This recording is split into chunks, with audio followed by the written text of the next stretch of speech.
the women encountered the risen Christ. All the evangelists testify that the women were the first to believe in the presence of the risen Christ. In the 4 Gospels, it is the women who were the witnesses, discovering an empty tomb and receiving the good news that it was pointless to look among the dead for someone who is alive. The death of Jesus had certainly caused a crisis among his followers, as they had placed all their hope in him. They felt cheated and abandoned, or they said, "Our own hope had been that he would be the one to set Israel free." The apostles had lost their hope to such an extent that they refused to believe in the words of the women who had seen him. As we can see during the Easter readings, faith in the resurrection took a long time to mature.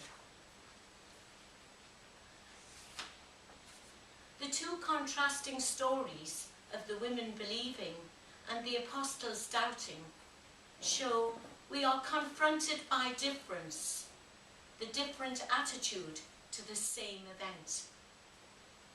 The implications of the words of Jesus, "I will rise on the 3rd day," and the despair of the apostles because it hadn't gone the way they thought it would, shows the conflict around seeing and believing. What does this story illustrate for us today as we approach the beginning of our chapter? Embracing difference is not easy or free from dangers. Were the disciples afraid to believe in case they were let down again? Or was it that the message came from the women, "We have seen the Lord"? Like Mary this morning, "I have seen the Lord." Maybe we can draw a parallel in our own institute at this time, as we reach out to the unknown, places that need the faith of the women in the resurrection story. While on the other hand, the disciples were asking the questions, grappling with the unbelief on the road to Emmaus as they were mystified and downcast. Is this an invitation to us all at this special time of Easter, and as we open our 7th general chapter, for us to embrace difference and really learn to live with those who are different to us, our opinions and attitudes, but not afraid to ask the questions? In working together, we can find new ways, have more energy to reach out to those who are exploited and suffer because of their exclusion from our over-prosperous first world existence. Catherine Macaulay's cloister was those in need. She used her contemplative stance to be a contemplative in action. Like Catherine, prayer strengthens us to go out and make a difference to those around us in our suffering world. In these challenges, we are not alone. The Holy Spirit is creating a new and impossible story. These men, the apostles, who lacked faith, were to be the next leaders. We all have vision, the capacity to envision a better world, and the capacity to make a difference to that world. Leadership is becoming increasingly more complex and multifaceted. It is a challenge to each of us to find out what being a mercy sister means in today's world. To embrace difference in the broader community so we can engage in deepening our understanding of what it means to be mercy in our time and place. Catherine was a strong advocate of each place having its own way of responding to need, and our current practice reflects that. The danger, of course, is that our way of doing something becomes the way of doing it. In this time of reflecting the way forward, we need to recognise that the building of communities of difference needs us to lead to a deeper understanding of what it means to do something differently. What exciting challenges are we calling ourselves to? And how can these differences be based on mutual respect, dialogue, collaboration and reflection? How can we look at the quality of our relationships and foster a deep trust as we move into something more of the unknown? We wish to enhance what has been provided for in the past and to acknowledge the wealth of experience that individually and collectively we have developed over the years. Now, how do we move into new territories and opportunities that will enhance our mercy life? It seems to me that wherever I go, mercies are telling stories of new journeys. I would like to remind you of the women who gathered in Dublin in 1981. You may remember the purpose of the gathering was to search for new ways of expressing mercy in our world. That was indeed a significant day when the search for an authentic expression of our mission brought the Global Mercy family together. The following statement was made at the closure of the gathering. As women of the Church today, in the footsteps of Catherine, with faith and prophetic boldness, we commit ourselves anew to search for ways to express God's mercy by standing with the poor, reassessing our ministries, working to alleviate poverty, injustice and oppression in collaboration of all people of goodwill to make the gospel live in today's world.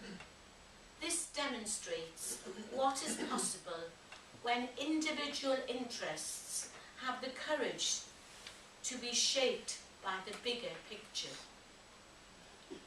I would like to share these words from Thomas Merton. In a time of drastic change, one can be too preoccupied with what is ending, or too obsessed with what seems to be beginning. In either case, one loses touch with the present and with its obscure and dynamic possibilities. You do not need to know what precisely is happening or exactly where it is all going.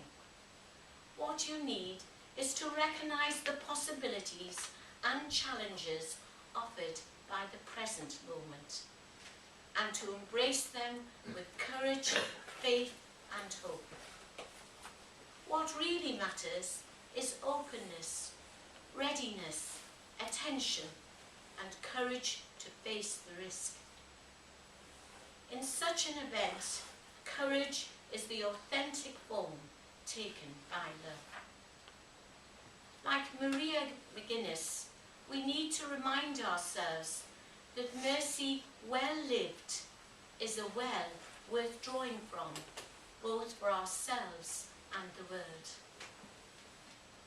In order to understand the Institute's mission and its challenges for today, we need to read the signs of the times and ask ourselves, are we faithful to Catherine's dream that was and which is a special concern for the poor?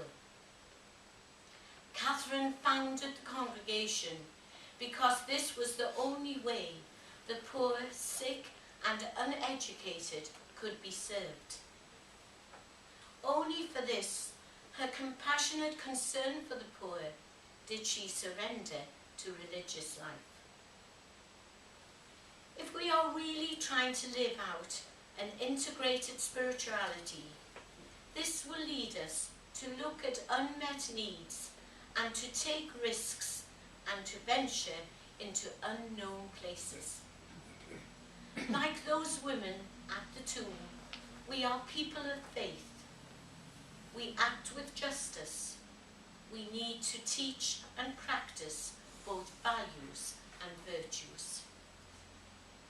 For Catherine, spirituality sprang from a prayerful union with God and manifested itself in action. In truth, she considered doing the works of mercy the very business of our lives.